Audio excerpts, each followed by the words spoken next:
بسم اللہ الرحمن الرحیم۔ السلام علیکم بہن بھائیوں، بیٹے بیٹی، ویلکم ٹو مائی چینل۔ آج کی ویڈیو کا عنوان ہے کہ حضرت علی رضی اللہ عنہ اور بھگوان کرشنا مہابھارت میں۔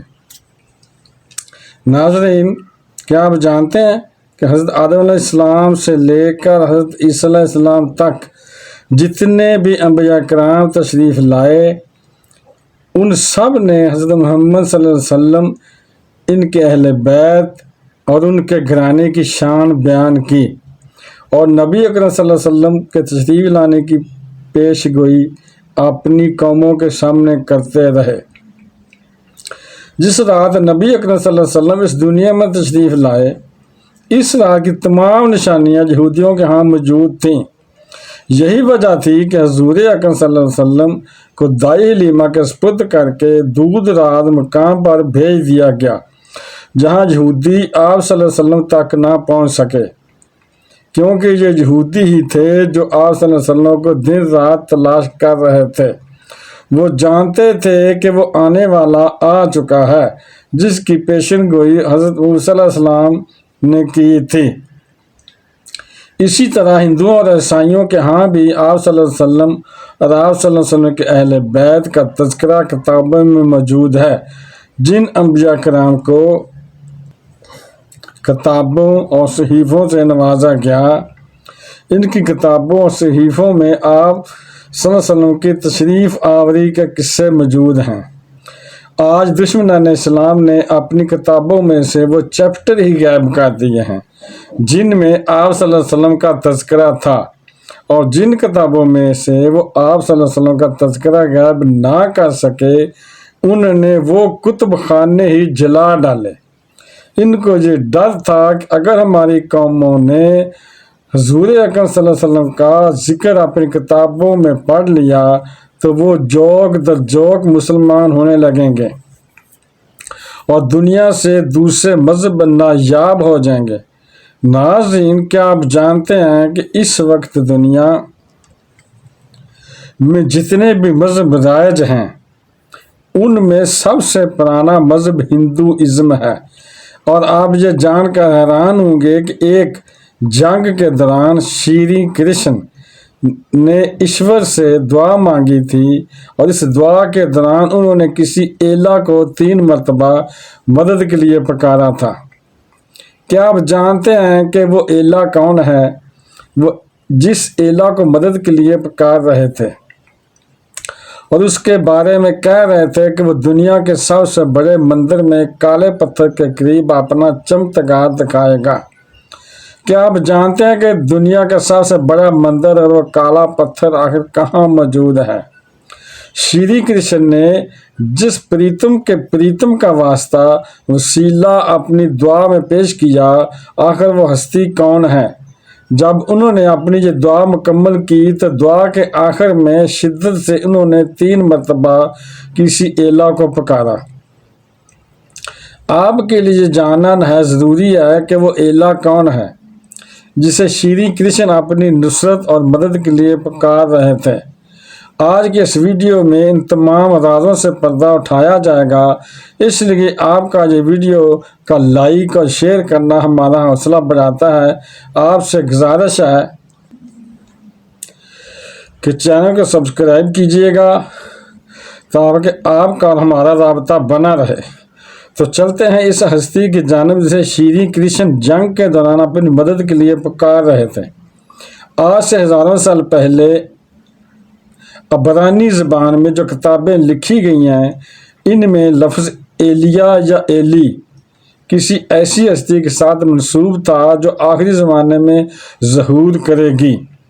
پرانے زمانے کی بائبل میں لفظ ایلیا یا ایلی بار بار دیکھنے کو ملتا ہے، اور عیسائیوں کا کہنا ہے کہ یہ لفظ ایک خاص اسم مبارکہ ہے جو خدا کے لیے نہیں بلکہ کسی ایسے شخص کے لیے استعمال ہوا ہے جو آخری زمانے میں ظہور کرے گا۔ اب چلتے ہیں پانڈووں اور گوروں کی مشہور جنگ کی طرف، جس میں شری کرشن گور گیشتر کے میدان میں تشریف لاتے ہیں تو انہیں معلوم ہوتا ہے سچائی کے طلبگار تو محض مٹھی بھری رہ گئے ہیں، مگر جھوٹ اور باطل کے ٹڈی دے لشکروں سے زمین اٹی پڑی ہے۔ کرشن جی اپنے سرفروشوں اور سپاہیوں کو ضروری پیغامات ارسال کرنے کے بعد تنہائی میں چلے جاتے ہیں اور اپنے مالک حقیقی کے سامنے سجدہ ریز ہو کر دعا مانگتے ہیں۔ جو الفاظ ان کی کتابوں میں درج ہیں وہ یہ ہیں: اے پرمیشور سنسار پرماتما، تجھے اپنی ذات کی قسم جو آکاش اور دھرتی کا جنم کارن ہے، اور اس کی قسم جو تیرے پیارے کا پیارا، تیرے پریتم کا پریتم ہے، تجھے سب کا واسطہ ہے جو ایلی ہے، جو سنسار کے سب سے بڑے مندر میں کالے پتھر کے قریب اپنا چمتکار دکھائے گا۔ تو میری بنتی سن اور جھوٹے راکشسوں نشست کا اور سچوں کو فتح دے، یعنی جھوٹے راکشسوں کو نشست کر اور سچوں کو فتح دے۔ اے ایشور ایلا ایلا ایلا۔ اگر آپ ان الفاظ پر غور کریں تو شری کرشن نے کسی کا واسطہ وسیلہ پیش کر کے مدد کی طلب کی۔ ان الفاظ میں انہوں نے پریتم کے پریتم کی قسم دی ہے، اور آخر میں ان کا نام پکارا ہے، اور جن کا نام پکارا ہے ان کے آنے کی خبر بھی دی ہے، یعنی کہ وہ آنے والا دنیا کے سب سے بڑے مندر یعنی دنیا کے قبلہ اور کعبہ حرم پاک میں کالے پتھر یعنی حجر اسود کے نزدیک اپنا جلوہ یا معجزہ دکھائے گا۔ اور تمام عالم اسلام جانتا ہے کہ وہ پاک ہستی حضرت علی علیہ السلام کی ہے کہ جنہوں نے حجر اسود کے قریب خانہ کعبہ کی دیوار کو توڑتے ہوئے ظہور کیا، جس دیوار کے ٹوٹنے کے نشانات آج بھی موجود ہیں۔ جہاں تک لفظ ایلا کی بات ہے تو پراچین سمے کے پرانی زبانوں میں سنسکرت زبان سب سے پرانی زبان ہے۔ اس زبان میں لفظ ایلا کا مطلب ہے کہ بڑے ہی اونچے درجے والا، جیسا کہ عربی زبان میں اعلیٰ، عالی یا علی یا تعالی لکھتے ہیں۔ مختلف زبانوں میں جو لفظ آج موجود ہے وہ پراچین ویدوں سے نکلے ہوئے ہیں، اور ہندوؤں کے اکثر پڑھے لکھے پنڈت اس بات کو مانتے ہیں کہ شری کرشن نے جس ایلا کو مدد کے لیے پکارا تھا وہ ذات اقدس حضرت علی رضی اللہ عنہ کی ہے۔ انہوں نے آپ کے نام مبارک کا ورد بار بار کیا۔ نبی اکرم صلی اللہ علیہ وسلم کا فرمان علی شان ہے کہ علی اور میں ایک ہی نور کے دو حصے ہیں۔ حضرت علی علیہ السلام کی بہادری کی مثال ایسے ہے کہ خندق میں حضرت علی علیہ السلام کی ایک ضرب ثقلین کی عبادت سے افضل ہے۔ کائنات میں جتنی بھی عبادات ہو سکتی ہیں وہ ایک ضرب اس عبادت پر سبقت لے گئی ہے۔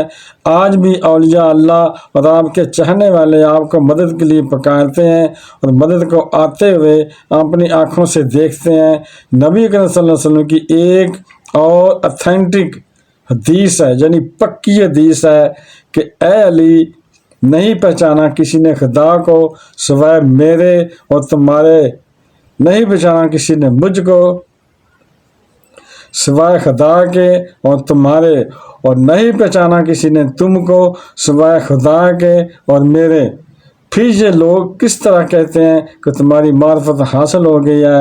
ہر نبی کا ایک رازدار ہوتا ہے، اور اے علی میرے رازدار تم ہو۔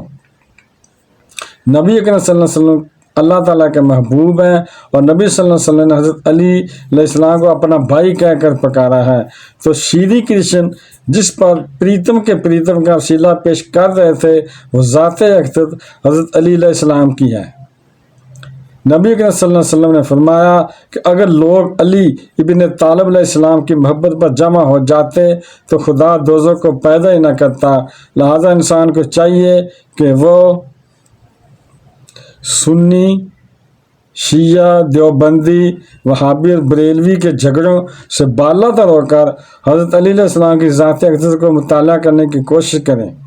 حضرت علی علیہ السلام کی ذاتی اقدس منبع فیوز و برکات ہے، منبع روحانیت اور منبع ولایت ہے۔ جسے بھی اللہ تعالیٰ کی معرفت نصیب ہوگی وہ اسی در سے ہوگی، کیونکہ حضرت علی علیہ السلام بھی باب مدینۃ العلم ہے، اور جو علم کا متلاشی ہوگا اس کو علم کے دروازے تک آنا پڑے گا۔ اللہ تعالیٰ آپ کو اور مجھے حضرت علی علیہ السلام کے فضل و برکات سے مشرف فرمائے۔ آپ خوش رہیں، آباد رہیں، اور اللہ کریم آپ کے گھروں پر کرم کا سایہ بنائے رکھے۔ ویڈیو دیکھنے کا بہت شکریہ۔ آپ اپنا بہت زیادہ خیال رکھیے گا۔ تو بہن بھائیو، بیٹیوں، اگر آپ کو میری یہ ویڈیو اچھی لگی ہے اور اگر ابھی تک آپ نے میرے چینل کو سبسکرائب نہیں کیا تو چینل کو سبسکرائب لازم کر دیں، اور ویڈیو کو صدقہ جاریہ سمجھ کر آگے شیئر کر دیں، اور ملتے ہیں پھر نیکسٹ ویڈیو میں۔ السلام علیکم، خدا حافظ۔